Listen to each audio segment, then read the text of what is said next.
coming here and seeing the amount of litter that is everywhere in Savannah. It's not just in our neighborhood, it's everywhere. It kind of took me by surprise, actually, because it's such a small, it's a beautiful city. But the litter is out of control. To pick up litter in America is over $10 billion that we're spending to pick up litter. That is 10 times the amount that we're spending to pick up trash. It's 10 times. So the people that are throwing trash out everywhere are creating expenses for the other people that live in this community. Littering is dirty and filthy, and you need to do something about it. Littering is ignorance. Litter is stupid. People who litter are stupid. If you litter, you're stupid. People don't like to think of themselves as stupid. No one likes to be thought of as stupid. But if you throw trash on the ground, that's a stupid act. The trash that piles up on Savannah's streets because of the neglect and disrespect of some people costs everybody in ways that you probably haven't ever imagined. It's not just unsightly. You know, Malcolm Gladwell wrote in his book about the broken windows theory. And the theory goes something like this. If there's a broken window and the broken window is not mended, then there ends up being graffiti, then there ends up being litter, and then there ends up being more crime. If you take pride in a community and you ensure that there isn't going to be litter, that there aren't going to be broken windows, that there's not going to be graffiti, then there is less crime. It's a linear argument. So if we can eliminate litter, we can also diminish crime in our city. People who respect their own communities, there's less crime and violence because that element doesn't show up anymore. You know, if you have a clean environment, then the people who don't respect environments that are clean don't want to come to that community any longer. But it isn't just the community that suffers when trash takes over. The impact of litter goes far beyond the street you throw it into. It's so pervasive. You know, once you drop a piece of trash on the ground, it doesn't stay where you left it. It gets washed out around by the stormwater. It goes down into the drainage canals and then out into these beautiful marshes that we have right here, and then eventually a lot of it ends up out in the ocean and it washes up on beaches. Then it's more than just ugly, and it actually damages the ecosystem, and it's been shown to be harmful to wildlife. There's wildlife that eats the plastic out in the ocean. Seabirds are famous for eating it. Karen Graney heads up Clean Coast, an organization that regularly goes out to the barrier islands to clean up the beaches that have produced none of the trash that's found on them. In fact, places where there's big cities, you know, the more people you have, the more of it you'll see washing out of the rivers and into the ocean and on nearby beaches, yeah. You know, we started this about 3 years ago. We're just trying to keep Liberty Parkway and Rockdale clean, because it's a thoroughfare. People come through, they just be throwing trash out, you know. What Karen does on the ocean, the men of Liberty City do on land. Once a month, the group gets together on a Saturday morning to clean up Liberty Parkway. This is my neighborhood. I live here. And I've been out here 47 years. And we try to keep it clean. I hate to see people throw trash. The men of Liberty City are a group of 16 men, ages 60 to 85, who've taken responsibility for the respect of their neighborhood. Coach Davis is there. James Cooper's helping. Eugene Wright uses his truck as a barrier to keep the group safe from jerks like this guy, while his son Sean straddles the ditch to clean the debris out. Sean is visiting from Atlanta, but here when I was born here, my grandma was around the port of Liberty City, so I always loved this place here. That's the motivating factor behind all the men of Liberty City. You want to keep the community where you live at looking pretty good. We're trying to get together and keep the community clean and everything. We are a group of men that's trying to show the youth what we do for our community. And once we start working as a group, the community pulls together, because there's a lot of young people live out here in Liberty City now that really don't know how to upkeep of their homes or pick up trash here and there. So as we get out in the neighborhood, they see us. That's why we wear these shirts like we do, so that neighborhood can see that we are the people that clean up our own neighborhood. William Law is the leader of the group. He believes what Greg Parker said about the broken window. Yeah, the more trash you see, the more people are going to put trash there. You know, if they don't see trash there, they may not put trash there. But if they see a bunch of trash there, they're going to put trash there. So that's one of the things why we want to keep it clean, so it won't encourage other people to throw trash. So when people drive through here, it will look like a decent neighborhood. Okay, I mean, other neighborhoods are decent, and I know the city don't have the manpower to do this all the time. So that's why we formed in order to do it, so we can at least make the parkway look better. Anything that we see that we need to get done, we do it. What the men are doing in Liberty City, Cynthia Hobson is doing in the Edgemere-Sackville neighborhood. Everyone deserves to live in a clean, safe environment, and trash thrown on streets is not acceptable to me. Not only does it look bad, it's bad for the environment, because what happens when the trash goes on the ground, it goes into the sewer, and then it goes into the lakes, then it goes into the oceans, etc. So it's just bad all the way around. The men of Liberty City pay particular attention to the storm drains and the ditches along Liberty Parkway. They know that what happens in those drains has far-reaching effects. Well, what we've seen a lot of trash, a lot of litter that ends up in our storm drains. You know, whether it's being thrown directly in the storm drain in the curb inlet, or if it's thrown out on the ground, works its way during a storm event. It'll work its way down the curb line and into our storm drain eventually. Our storm drainage system in the city of Savannah is a direct feed to our natural water bodies. So once whatever goes into that storm inlet on the roadside or wherever you have an inlet around town, it's a direct feed through our pipes, through the canals, eventually making its way out to the rivers and natural water bodies. So whatever goes in that storm drain is not treated. It's going directly to, so that's your litter, your trash in general, your chemicals, yard waste, leaf debris. All that's going to make its way to the natural water bodies. Another issue with the litter and other debris going into the storm drain, you wouldn't think it, but our storm pipes, even a significantly sized storm drainage pipe, with enough trash and then mix in some leaf debris, some sticks, something to hold it, can actually clog these large diameter pipes. And you know, that then of course is going to lead to street flooding, structural flooding, water backing in the system. The system's not functioning as designed at that point. People who litter don't have, in my opinion, aren't respecting where they live, where others live, the earth, our environment, or themselves. It's important to maintain a healthy environment for yourself, your children, and others. And when you throw trash on the ground, it shows a blatant disrespect for where you live.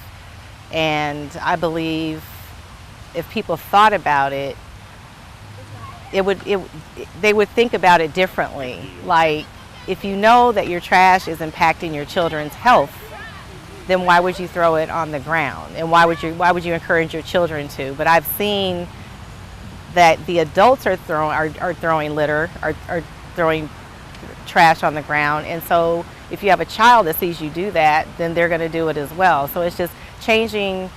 We're trying to change the consciousness of people by doing the cleanups.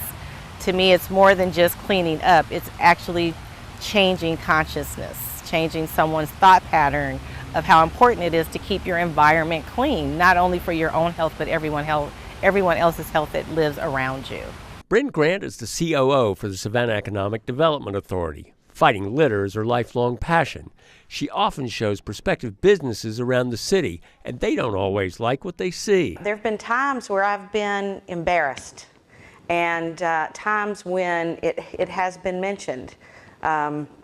So I think that while I cannot say that a company did not or does not come to the Savannah area or any area because of litter, I think it contributes to the overall character of a place, the overall ethic of a place. That unpleasant experience led Brenda to Greg Parker, other private companies, and the city of Savannah, as the groups all came together to put an end to the easily preventable blight in Savannah. I believe that littering is an ignorance, and that if you could make people aware of that behavior being an ignorant behavior, it's a very simple thing to stop. So when I shared that idea with you, and an idea for actually at the time it was just a PSA idea, it has since you got involved grown enormously. But you were right on board from that very first minute. Yeah. Brenda came up with this idea. What can we do to create public awareness? What can we do to make people understand that littering is not only wrong, but it's stupid behavior? And if we could create that link between stupidity and litter, that we might be able to influence people not to litter. That was the original basis of the idea. Exactly right. And from there, we went to the city of Savannah and we said, can we create a public-private initiative where we put private dollars and marry them with public dollars, and then we can go about effectuating our goal. Education, and then later, through our leadership team, the idea of enforcement. The idea that one of the things that helps people to come to greater awareness of a behavior that is frankly criminal is through enforcement. So the city marshals began issuing Courtesy tickets. Courtesy tickets, not actual tickets, but courtesy tickets. And I think it's something that we're hoping the police department will become more aware of. And if they see someone littering, that they will issue tickets. That doesn't have to prevent them from stopping much more serious or violent crime, but maybe along their daily business, it's something that we as a whole community, from law enforcement to the business community to the city government, can help bring greater awareness to and stop it, because it really is a simple behavior change. Working together works. When the city as an entity attempts to implement a program, we have limited resources, both human resources, both financial resources, and limited means to accomplish that we start. But when we pull in the community, the private sector, the churches, the neighborhood associations, and all of the those components that make up what we call the community, it becomes a group project. It becomes us. Everyone has skin in the game. The problem that Bren and Greg identified has developed into a plan to create a better city by encouraging a small but effective change in behavior. There were three legs to the stool. The first was we had to create awareness and education. And so we started doing things using television.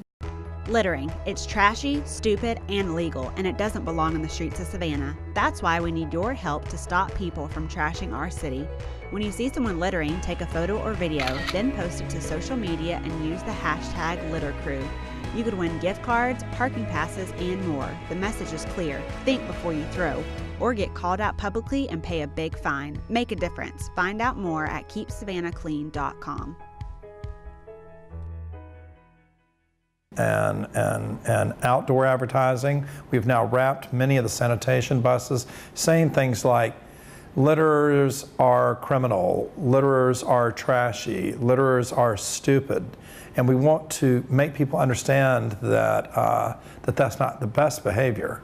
And then Bren came up with another idea, and that was to get into the schools, to have ambassadors in the schools. Can you tell them about that? So we established last year for the very first time the Keep Savannah Clean High School Leadership Council. We had, I think, 12 representatives from 12 different schools, and since this is an all-volunteer effort, entirely volunteer, and lots of supporters from the business community, the City of Savannah, Parker companies, we had to limit the number that we even requested. So we reached out to some schools. We got about 12 responses. We hope one day that we'll be in every one of the high schools. But it is a program that allows a high school junior to sit on the Keep Savannah Clean High School Leadership Council and then participate in driving awareness in their own schools about litter and about how easy it is to change, and about the effects of litter on the environment, the effects of litter on investment, and how they can stop it. Even if they do something really small, it's just picking up a trash they see on the road, that has a really big impact, and that whatever small thing or something big that you do always does come back. Deborah Johnson was the litter campaign champion last year at Woodville-Tompkins High School. We had many tasks to do, so some of them was like get our students to like the page on social media, to get an assembly, would get Mr. Greg Parker and Miss Brenda Grant there to the school and talk about it, to start a club at our school, and things like that to help bring awareness to our school. Deborah won a $150 gift card for successfully reaching a set of goals that point toward progress against litter. We each had 5 tasks to do, so it was like the social media to get people to like it, to get the assembly, to start a club, to adopt a street. So once you hit all 5, then that was our target, to hit 5, and most people to try to do as much as you can at your school. This year, we hope to kick off in the next month with our 2nd High School Leadership Council. And the council itself gave us a lot of great ideas about how to improve their engagement and advance that goal. It's a great leadership opportunity for high school juniors. They have an opportunity to see community activism, positive community activism, right up front, and to really make a difference and to see how things work and how they can affect change. If any group can bring about significant changes in behavior, it's the high schoolers, who already proved their imagination and activism at Savannah Arts Academy's annual Junk to Funk fashion show. Among my various materials, I used obituaries from the newspaper, and I used croaker sacks and toilet paper rolls and cat food bags for the skirt that I hand sewed together. We challenge the students to go out and to scavenge on the side of the road, dumpster diving, and try to use unconventional materials to create garments out of trash to treasure. It just starts from one walk outside, picking up a few things, plastic bottles, bringing them in here and melting them and creating these melted headpieces. We've had kids make garments. I think we've even used cigarette butts, old matches, trash bags, packaging materials that might be in a box for a refrigerator or some kind of machine, zip ties, styrofoam, you name it. It definitely keeps things out of the landfill and puts it on the stage and shows how you can create art with things that aren't normally what you would think. The holistic approach to tackling the litter problem has been enthusiastically received by the business community, which has joined the effort. Among the supporters are BB&T, Brasseler USA, Carrie Hilliard's, Savannah Area Chamber of Commerce, Chatham Orthopedic, Clear Channel Radio, Delaney Industries, Envirovac, Forum, Gulfstream, Hunter McLean, JCB, J.E. Dunn Construction, Judge Realty, The Kinnickle Group, Kessler Properties, McDonald's, Parker's, River Street Suites, Savannah Downtown Business Association, Savannah Morning News, the City of Savannah, Savannah Tire, Seacrest Partners, Savannah Economic Development Authority, Savannah Hilton Head International Airport, Southern Motors, Thomas & Hutton Engineering, TitleMax, and WTOC. Their support has allowed the Keep Savannah Clean program to have both a carrot and a stick. The stick is peer pressure. If people witness somebody littering, let's say you're at Tybee and you see a bunch of people leaving trash and litter on the beach, or somebody that's throwing trash out of their car. If you can get a picture of those people, or you can get a video of those people, you could submit it to our website. And we have hashtag litter crew. We have keepsavannahclean.com. And the other way we can do it is hashtag notrashsav.com. So then you can download your video or your picture to that, and we're going to post it. We want to have postings of people picking up trash too, but let's catch the people that are littering out there, and let's use collective consciences to change behavior. But there's a carrot too, in the form of rewards from the participating businesses.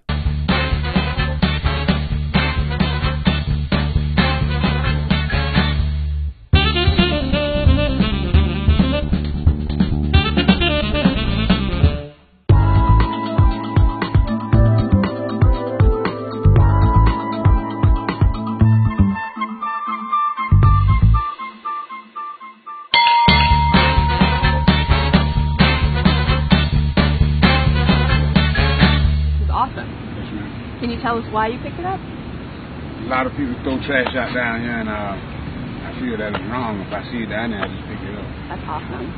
I wish I'd have seen him. I had to do that thing y'all got to take a picture of. And bust them? Yeah. Yeah. That's wrong. You know, you shouldn't throw trash on the ground. All these trash cans out here. And tell us your name? John Reynolds. John Reynolds. Okay, well, to thank you for picking that trash up, we've got a $25 Parker's gift card. Okay. Thank you. You're welcome. Thank you. I sure appreciate it. Thank you. Okay. Keep picking up that trash. I will. Every time I see it, I pick it up.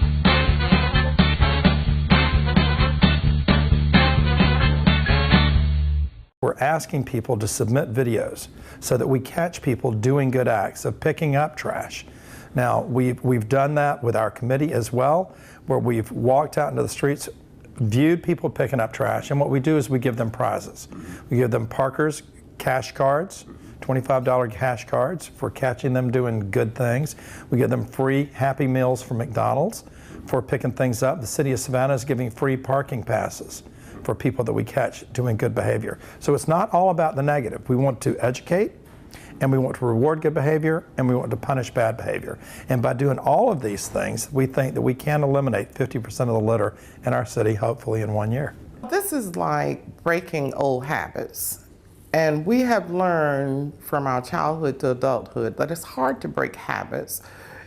Going into a store, getting a candy bar, and throwing the wrapper on the ground instead of walking 3 feet over to place it in a garbage receptacle has just become a habit, throwing it on the ground. So we're trying to change behavior, change the culture, and we must do that one step at a time.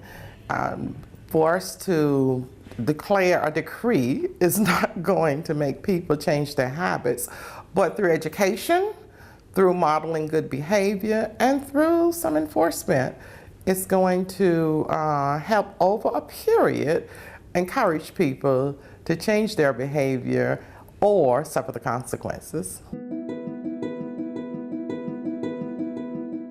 Savannah is the most beautiful city in America, but too often her streets and neighborhoods are blemished by litter, by stupidity. Keep Savannah Clean has as its goal the reduction of litter by 50% in the next year. We're confident we can do this because of the great forward-looking foundation that's been built for the initiative, beginning with a broadly based public-private partnership, and then continuing with education for our students, incentives for good behavior, and punishment for bad behavior. Litter is stupid. And as stewards of this great city, it's our responsibility to stop stupidity wherever we can with all the tools we can muster. We can't lose when we assemble a team that includes the men of Liberty City. Each one of us, we take pride in our neighborhood, and we do this once a month, and we hope that we can get more folks out doing the same thing to help us keep the neighborhood clean. Pinpoint the illegal dumping and all that stuff, and tire dumping and stuff, and littering. People pass through the neighborhood, they throw papers out, and so we just try to keep our neighborhood clean and keep the neighborhood beautiful. When we started this, and you saw we had a lot of litter today, okay, but that wasn't nowhere near what it was when we first started, okay. It did cut down on the amount of litter. It cut down on the people at the bus stops, putting trash all around the bus stops and everything. And people did seem like it, well, not only the people, the neighbors here, but people going through the neighborhood, we got less trash coming in. Personally, I don't understand why they got to just throw something out the window. Littering is dirty and filthy, and you need to do something about it. And you can do something about it by not doing it. There's a battle going on in the Edgemere-Sackville neighborhood where you can ride from pride to neglect in less than 50 yards. Cynthia Hobson's group is committed to seeing pride win. We want our community to be a clean, safe, blight-free environment for our immediate community and those who come to visit. Our waterways are patrolled by Clean Coast, an organization that understands that litter anywhere in Savannah is litter everywhere in Savannah. I really love how beautiful our coastline is here in Georgia, and I love to go out and visit these remote beaches, and then I like to also keep them that way by removing some of the trash off of those islands. And I feel like I feel privileged to live here in such a beautiful place, and I feel like it's important for me to do something, you know, to help keep it that way. The city of Savannah is not just fully committed to the initiative, they see the public-private partnership as a template that may well lead the way for future improvements. Kids tend to model the behavior of adults, and if we actually start changing our habits or changing our action, the kids will follow. But we also need to make sure that we're proactive in that regard and that we institute an educational component. We need to make sure that we go into the school system and make sure that the students understand why it's important to clean up the community. For their part, the young people understand what's at stake. Because, I mean, we are the rising generations. We are the ones who are going to take over this earth in a few years. So we should care enough to protect our home, to keep our home clean. So when our kids and our great-grandkids are here, it's a good place for them to be. Here, then, are the action items. Don't litter. Pick up litter where you see it. If you see someone litter, snap a picture or a video and post it. You could win rewards. Litter is trashy. Litter is illegal. Litter is stupid. Smart people agree. Litter is stupid. It is dirty. It's filthy. It can blow away and it can make a big mess. It might get washed into the ocean. You just put it in the garbage truck. Put it in the trash can. Right here. Litter makes your neighborhood trashy. Littering is against the law. Litter is stupid. It's stupid. It's stupid.